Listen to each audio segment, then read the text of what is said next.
Hi hello viewers, welcome back to the channel. ನಿಮ್ಮೆಲ್ಲರಿಗೂ ನಮಸ್ಕಾರಗಳು ಮತ್ತು ಎಲ್ಲ ನನ್ನ ಸಬ್ಸ್ಕ್ರೈಬರ್ಸ್ಗೆ ತುಂಬ ಧನ್ಯವಾದಗಳನ್ನ ಹೇಳ್ತಾ, ಇವತ್ತಿನ ದಿವಸ ಅಂದರೆ ಟೂ ಡೇಸ್ ಬಿಫೋರ್ ಅಂದ್ಕೊಳ್ತೀನಿ, ಇದು ನಾನು ಪ್ರಾವಿಷನ್ ತೊಗೊಳೋಕ್ಕೆ ರಿಲಯನ್ಸ್ ಸ್ಮಾರ್ಟ್ ಬಂದಿದ್ದೀನಿ. ಹೌದು, ಪುರಿ ಜಗನ್ನಾಥ್ ಹೋಗಿ ಬಂದಮೇಲೆ ನಾನು ಸ್ವಲ್ಪ ನನ್ನ ಹೆಲ್ತ್ನೆಲ್ಲ ಮತ್ತೆ ರೆಡಿ ಮಾಡಿಕೊಂಡು, ಮತ್ತು ಡೈಲಿ ರುಟೀನ್ ಕೆಲಸಗಳನ್ನ ಮಾಡಿಕೊಂಡು, ಒಂದೆರಡು ದಿವಸ ನಾನು ರೆಸ್ಟ್ ಮಾಡಿಕೊಂಡು, ಮತ್ತು ನನ್ನ ಮನೆ ಕೆಲಸಗಳು ಏನೇನಿದೆ ಅದನ್ನು ಒಂದು ಪ್ಲ್ಯಾನಿಂಗ್ ಮಾಡಿಕೊಂಡು ಇವತ್ತು ಪ್ರಾವಿಷನ್ ತೊಗೊಂಡು ಬರೋಣ ಅಂತ ಇಲ್ಲಿ ರಿಲಯನ್ಸ್ ಸ್ಮಾರ್ಟ್ಗೆ ಬಂದಿದ್ದೀನಿ. ಒಂದು 2 ಮಂತ್ಸ್ ನಾನು ನಮ್ಮ ಮನೆಗೆ ಬೇಕಾಗುವಷ್ಟು ನಾನು ಪ್ರಾವಿಷನ್ ನಾನು ತೊಗೊಳ್ತೀನಿ. ನೋಡಿ, ನಾನು ಆರಾಮ್ಸೆ ನಾನು ಇಂಡಿಪೆಂಡೆಂಟಾಗಿ ನನ್ನ ಫೈನಾನ್ಷಿಯಲ್ನ ಪ್ರತಿಯೊಂದನ್ನು ನಾನೆಲ್ಲ ಒಬ್ಬಳೇ ಇದ್ಕೊಂಡು ನಾನು ಮ್ಯಾನೇಜ್ ಮಾಡಿಕೊಂಡು ಮೇಂಟೈನ್ ಮಾಡಿಕೊಂಡು ಹೋಗ್ತಾ ಇದ್ದೀನಿ. ಬೇರೆಯವ್ರ ಥರ ಅಪ್ಪ ಅಮ್ಮ ಅವರು ಇವರು ಯಾರ್ದು ಹೆಲ್ಪ್ ಇಲ್ದಲೆ ಆರಾಮಾಗಿ ರೆಬೆಲಿಯಸ್ ಆಗಿ ನಾನು ಒಂದು ಫ್ರೀಯಾಗಿ ನನ್ನ ಎಲ್ಲ ಒಂದು ಕಷ್ಟ ಸುಖ ನಾನು ನಿಭಾಯಿಸ್ಕೊಂಡು ಹೋಗ್ತಾ ಇದ್ದೀನಿ. ಅದಕ್ಕೇ ಒಂದಿಷ್ಟು ಜನರಿಗೆ ಎಲ್ರಿಗೂ ತುಂಬ ಹೊಟ್ಟೆವ್ರಿ. ಸ್ವಲ್ಪ ದಿವಸದಿಂದ ನನ್ನ ಟಾರ್ಗೆಟ್ ಮಾಡ್ತಾ ಇದ್ದಾರೆ, ನನ್ನ ಕುಗ್ಗಿಸ್ಬೇಕು, ನನ್ನ ಎನರ್ಜಿ ಡೌನ್ ಮಾಡಬೇಕು ಅಂತ.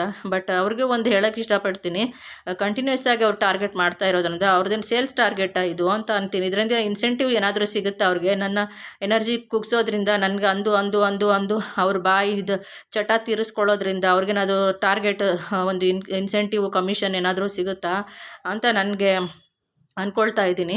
ಯಾಕಂತ ಗೊತ್ತಿಲ್ಲ. ಯಾಕೆಂದರೆ ಬೇರೆಯವ್ರಿಗೆ ತಿವಿದು ಮಾತಾಡೋಷ್ಟು ಚುಚ್ಚು ಮಾತಾಡೋಷ್ಟು ನನಗಂತೂ ಪುರ್ಸೋತಿರಲ್ಲ. ನನ್ನ ಲೈಫ್ದೇ ನಾನು ಸಾಕಷ್ಟು ನನ್ನ ಒಂದು ಪ್ಲ್ಯಾನಿಂಗ್ಗಳು ಮಾಡಿಕೊಂಡು ಲೈಫ್ ಸ್ಟೈಲ್ ನಮ್ದು ಹೆಂಗಿರಬೇಕು, ಒಂದು ಮೆಚುರಿಟಿ ಇರೋರು ಬೇರೆಯವ್ರ ಬಗ್ಗೆ ಬೇರೆಯವ್ರ ಲೈಫ್ ಬಗ್ಗೆ ಮಾತಾಡಿಕೊಂಡು ಒಳ್ಳೆ ಗುಗ್ಗುಗಳ ಥರ ಅನ್ಎಜುಕೇಟೆಡ್ಗಳ ಥರ ಕೂತ್ಕೊಂಡಿರಲ್ಲ ಅಲ್ವಾ. ಸೊ ನನಗದು ಇಷ್ಟ ಆಗಲ್ಲ.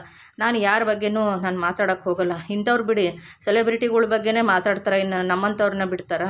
ಅವ್ರಿಗೆ ಟೈಮ್ ತುಂಬ ಜಾಸ್ತಿ ಇರುತ್ತೆ, ಫ್ರೀಯಾಗಿ ಎಲ್ಲಿಂದನೋ ದುಡ್ಡು ಬರ್ತಾ ಇರುತ್ತೆ. ಅದಕ್ಕೇ ಸೊ ಹಾಗಾಗಿ ಅವ್ರಿಗೆ ಹೇಳ್ತೀನಿ, ನಾನು ಯಾವತ್ತೂ ನನ್ನ ಸ್ಟಾರ್ ಇರೋದೇ ಹಾಗೆ, ನಾನು ಹುಟ್ಟಿರೋದೇ ಹಾಗೆ. ನನಗೆ ಯಾರು ಏನಂದ್ರೂ ನಾನು ಕೇರ್ ಮಾಡಲ್ಲ. ನಾನು ಒಂಥರ ರೆಬೆಲಿಯಸ್ಸು. ನಾನು ತುಂಬ ಅಂದರೆ ಆ್ಯಕ್ಟಿವ್ ಆಗಿದ್ದೀನಿ. ನಾನು ಎಲ್ಲ ಪ್ರಪಂಚ ನೋಡಿಬಿಟ್ಟಿದ್ದೀನಿ. ಆಮೇಲೆ ಹೀಗೆ ನಾನು ಇದು ಅವ್ರು ಅಂದಿರೋ ಮಾತುಗಳ ಬಗ್ಗೆ, ನನ್ನ ಟಾರ್ಗೆಟ್ ಮಾಡ್ತಾ ಇರೋದ್ರ ಬಗ್ಗೆ ನಾನು ಯೋಚನೆ ಮಾಡಬೇಕಾದ್ರೆ ಸಡನ್ನಾಗಿ ಇವತ್ತು ನನ್ನ ಮಗಳು ಮೆಸೇಜ್ ಬಂತು. ಆಮೇಲೆ ಮೆಸೇಜ್ ಮಾಡಿದ್ಲು, ತುಂಬ ಖುಷಿ ಆಯಿತು, ತುಂಬ ನಗ್ತಾ ಇದ್ದೆ. ಆಮೇಲೆ ನಾನು ಹೇಳಿದೆ, ಈ ಥರ ಹೀಗೆ ಟಾರ್ಗೆಟ್ ಮಾಡ್ತಾ ಇದ್ದಾರೆ ನೋಡಮ್ಮ ನನ್ನ ಅಂತ.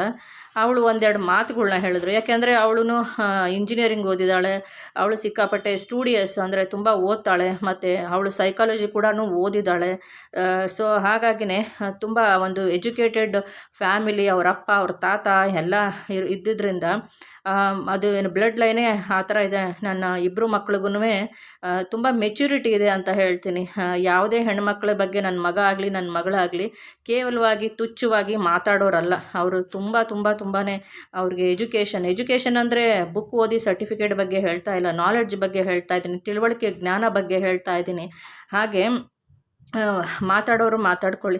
ನನ್ನ ಮಗಳು ಕೆಲವೊಂದು ಈ ಥರ ಮೆಸೇಜ್ ಮಾಡಿ ನನಗೆ ಸಮಾಧಾನ ಹೇಳಿದಾಗ ತುಂಬ ಖುಷಿಯಾಯಿತು. ತುಂಬ ನಕ್ಕದೆ. ನನ್ನ ಅವಳ ಫ್ರೆಂಡ್ಸ್ಗೆ ನನ್ನ ಫೋಟೋಸ್ ಎಲ್ಲ ತೋರಿಸ್ತಾಳಂತೆ. ನಮ್ಮ ಮಮ್ಮಿ ನೋಡು ಅಂತ. ಇವಾಗ ಅವಳು ಬೇರೆ ಊರಲ್ಲಿದ್ದಾಳಲ್ವ, ನಮ್ಮ ಜೊತೆನಲ್ಲಿಲ್ಲ. ಸೊ ಹಾಗಾಗಿ ನನ್ನ ಮಗ ಇರೋದು ಯುರೋಪಲ್ಲಿ, ನನ್ನ ಮಗಳು ಇರೋದು ಇವಾಗ ಚೆನ್ನೈಯಿಂದ ಆಮೇಲೆ ಅವಳು ಮತ್ತೆ ಬೇರೆ ಅವಳಿಗೆ ಜಾಬ್ ಇದು ಆದರೆ ಫಾರಿನ್ ಕಂಟ್ರಿಗೆ ಹೋಗ್ತಾಳೆ. ಆಯಿತಾ.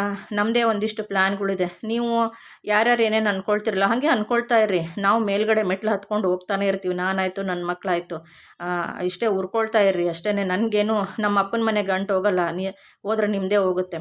ಆಯಿತಾ. ನಾನು ಹೇಳಿದ್ಮೇಲೆ ಅವಳಿಗೆ ತುಂಬಾ ಅವಳು ನನಗೆ ಹೇಳಿದ್ಲು, ಈ ಥರ ಮಮ್ಮಿ ನಿನ್ನ ಫೋಟೋಸು ನನ್ನ ಫ್ರೆಂಡ್ಸ್ ತುಂಬ ನಿನ್ನ ಇಷ್ಟಪಡ್ತಾರೆ, ತುಂಬ ಫ್ಯಾನ್ಸ್ ಕ್ಲಬ್ ಇದೆ ನಿನಗೆ, ನನ್ನ ಫ್ರೆಂಡ್ಸು ಈ ಥರ ಅಪ್ರಿಷಿಯೇಟ್ ಮಾಡ್ತಾರೆ ಹೀಗೆ ಅಂತ ಎಲ್ಲ ತುಂಬ ಹೇಳಿದ್ಲು. ಇವತ್ತು ಯಾವತ್ತೂ ಹೇಳಲ್ಲ.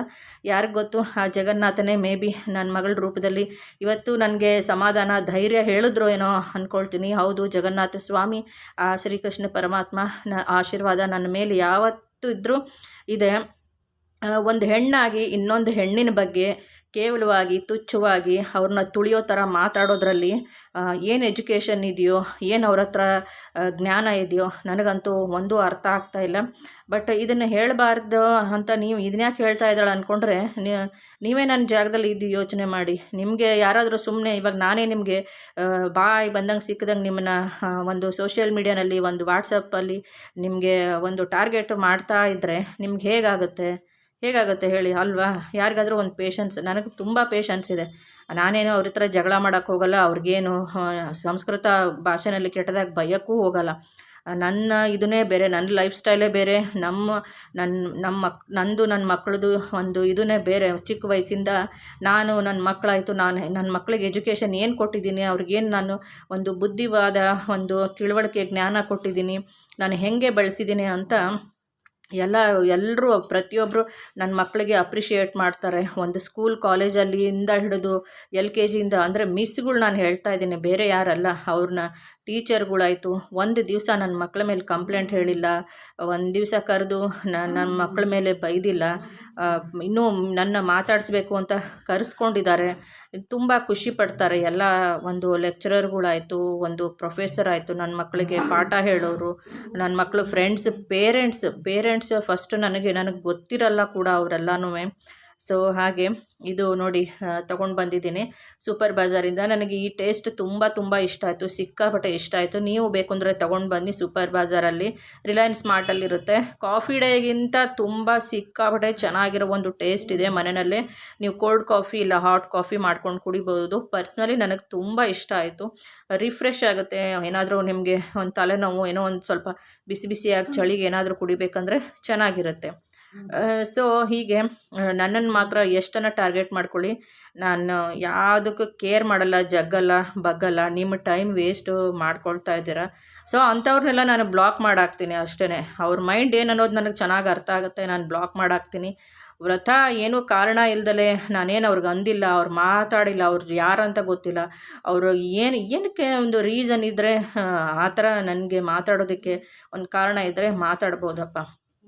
ಸೊ ಅದಕ್ಕೇ ಹೇಳ್ತಾ ಇದ್ದೀನಿ, ನೀವೆಷ್ಟು ನಾನು ಟಾರ್ಗೆಟ್ ಮಾಡ್ತಿರಲ್ಲ ಅಷ್ಟೇ ಚೆನ್ನಾಗಿ ನಾನು ಖುಷಿಯಾಗಿರ್ತೀನಿ, ಅಷ್ಟೇ ಚೆನ್ನಾಗಿ ನನ್ನ ಹತ್ರ ದುಡ್ಡು ಬರುತ್ತೆ, ಅಷ್ಟೇ ಜಾಸ್ತಿ ನಾನು ಶಾಪಿಂಗ್ ಮಾಡ್ತೀನಿ, ಅಷ್ಟೇ ಜಾಸ್ತಿ ನಾನು ಟ್ರಾವೆಲ್ ಹೋಗ್ತೀನಿ. ನೀವು ಎಷ್ಟು ಬೇಕಾದಷ್ಟು ಟಾರ್ಗೆಟ್ ಮಾಡಿರಿ, ನಾನು ಒಂದು ಅಪ್ಸ್ಟೇರ್, ನಾನು ಇನ್ನೂ ಮೇಲ್ಗಡೆ ಹತ್ತಿ ಒಂದೊಂದು ಮೆಟ್ಲಿಗೆ ನಾನು ಟಾಪಲ್ಲಿ ಹೋಗ್ತಾ ಇರ್ತೀನಿ. ನನ್ನ ಮಕ್ಕಳು ಯಾವತ್ತೂ ಟಾಪಲ್ಲಿದ್ದಾರೆ, ಮುಂದಕ್ಕೂ ಟಾಪಲ್ಲಿ ಇರ್ತಾರೆ. ನನ್ನ ಮಕ್ಕಳು ಬಗ್ಗೆ ಮಾತಾಡೋದಕ್ಕೆ ಯಾರಿಗೂ ಇದು ಇಲ್ಲ, ರೈಟ್ಸ್ ಇಲ್ಲ, ಆಯಿತಾ? ಅದನ್ನು ಹೇಳ್ತೀನಿ.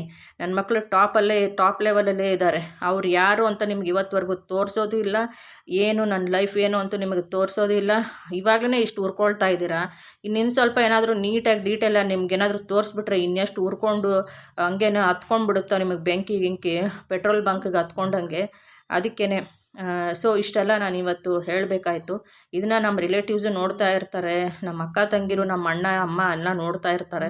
ಅವ್ರೇನು ಅಂದ್ಕೊಳ್ತಾರೆ, ಏನು ಮಾಡೋಕ್ಕಾಗಲ್ಲ, ನನ್ನ ಬ್ಯಾಟಲ್ ನಾನು ಫೈಟ್ ಮಾಡಲೇಬೇಕು ಅನ್ನೋರಿಗೆ ನಾನು ಸರಿಯಾಗಿ ಏಟುಗಳನ್ನ ಕೊಟ್ಟಿಲ್ಲ ಅಂದರೆ ಅವರು ಹಂಗೇನೆ ಇನ್ನು ಸ್ವಲ್ಪ ಇವಳಿಗೇನು ಇದು ಇಲ್ಲ ಅಂದ್ಕೊಂಡ್ಬಿಟ್ಟು ಇನ್ನೂ ಜಾಸ್ತಿ ಮಾಡ್ತಾರೆ. ಅವ್ರಿಗೆ ಯಾವ ಭಾಷೆನಲ್ಲಿ ಹೇಳಬೇಕು ಆ ಭಾಷೆನಲ್ಲಿನೇ ಹೇಳಿಬಿಟ್ಟು ಆದಷ್ಟು ಅವರಿಂದ ನಾವು ದೂರ, ನಾನು ಮೊದಲಿಂದನೇ ದೂರ ಇದ್ದೀನಿ. ನನಗೇನು ನಡೀತಾ ಇಲ್ಲ ಇಲ್ಲಿ ನನ್ನ ಲೈಫ್. ದೇವ್ರು ನನಗೆ ಭಗವಂತ ದುಡ್ಡು ಕೊಡ್ತಾರೆ, ಅನ್ನ ಕೊಡ್ತಾರೆ, ಎಲ್ಲ ಕೊಡ್ತಾರೆ.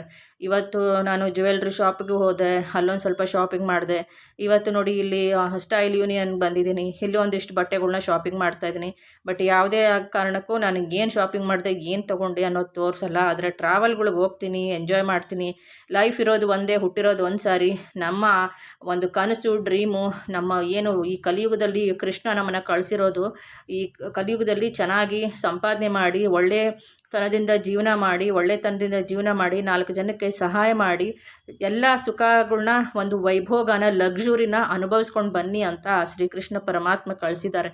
ಸೊ ಅದನ್ನು ಅರ್ಥ ಮಾಡ್ಕೊಳ್ಳೋದಲ್ಲೇ ನಮ್ಮನ್ನು ತುಳಿಬೇಕು ಅಂತ ಯಾರಾದರೂ ಪ್ರಯತ್ನ ಪಡ್ತಾ ಇದ್ದರೆ, ನಾನು ಯಾಕೆ ನನ್ನವರ ಹತ್ಕೊಂಡು ನಾನು ಇವ್ರು ಹಂಗಂದ್ರು ಅಂತ ನಾನು ಬೇಜಾರು ಮಾಡ್ಕೊಂಡು ಕೂತ್ಕೊಳ್ಬೇಕು? ಇನ್ಮೇಲೆ ಇನ್ಯಾರೂ ಏನಾದರೂ ಅಂದ್ಕೊಳ್ರಿ, ಹೋಗ್ತೀನಿ, ದುಡ್ಡು ಸಂಪಾದನೆ ಮಾಡ್ತೀನಿ, ಚೆನ್ನಾಗಿ ದುಡ್ಡು ಅರ್ನ್ ಮಾಡ್ತೀನಿ, ನನ್ನ ಮಕ್ಕಳು ನನಗೆ ದುಡ್ಡು ಕೊಡ್ತಾರೆ, ನನ್ನ ಅಕೌಂಟಿಗೆ ನನ್ನ ಮಕ್ಕಳು ಅದು ಮಂತ್ಲಿ ದುಡ್ಡು ಹಾಕ್ತಾರೆ, ರಾಣಿ ಥರ ಇದ್ದೀನಿ, ಇನ್ನೂ ಮೆರಿತೀನಿ, ಇನ್ನೂ ಶಾಪಿಂಗ್, ಇಲ್ಲಿ ಜ್ಯುವೆಲ್ರಿ ಶಾಪಿಗೆ ಬಂದಿದ್ದೀನಿ, ಇಲ್ಲಿ ಹೊಸ ಡೈಮಂಡ್ ಮೂಗುತಿ ಹಾಕಿಸ್ಕೊಳ್ತಾ ಇದ್ದೀನಿ. ಆಮೇಲೆ ಇನ್ನೊಂದೇನೋ ನಾನು ಚೈನ್ ತೊಗೊಂಡೆ, ಅದನ್ನು ನಿಮಗೇನು ಹೇಳಲ್ಲ. ಸೊ ನಾನು ಯಾವತ್ತಿದ್ರೂ ಟಾಪಲ್ಲೇ ಇರ್ತೀನಿ. ನೀವು ಖುಷಿಯಾಗಿರಿ, ಇದೇ ಥರ ನನಗೆ ಮಾತಾಡ್ತಾ ಇರಿ, ನನಗೂ ಎನರ್ಜಿ ಬರಬೇಕಲ್ವಾ? ಸೊ ನೀವು ಈ ಥರ ನನಗೇನಾದರೂ ಟಾರ್ಗೆಟ್ ಮಾಡ್ತಾಯಿದ್ರೆ ನನಗೆ ಖುಷಿ ಆಗುತ್ತೆ. ನನಗೆ ಇನ್ನೂ ಸ್ವಲ್ಪ ಅಂತ ಮತ್ತೆ ಎದ್ದುಬಿಟ್ಟು ನನ್ನ ವೆಹಿಕಲ್ ತೊಗೊಂಡು ಶಾಪಿಂಗ್ ಹೋಗೋದಕ್ಕೆ ನನಗೆ ಖುಷಿ ಬರುತ್ತೆ. ನನಗೆ ನೀವು ಎಷ್ಟು ಅಂತೀರ ಅಷ್ಟು ಜಾಸ್ತಿ ನನಗೆ ಮನಿ ಬರುತ್ತೆ, ದುಡ್ಡು ಬರುತ್ತೆ. ಅಲ್ವಾ? ಸೊ ಇಷ್ಟು ಹೇಳೋಕ್ಕೆ ಇಷ್ಟಪಡ್ತೀನಿ. Thank you. ಧನ್ಯವಾದಗಳು. ತುಂಬ ತುಂಬ ತುಂಬಾ ಧನ್ಯವಾದಗಳು.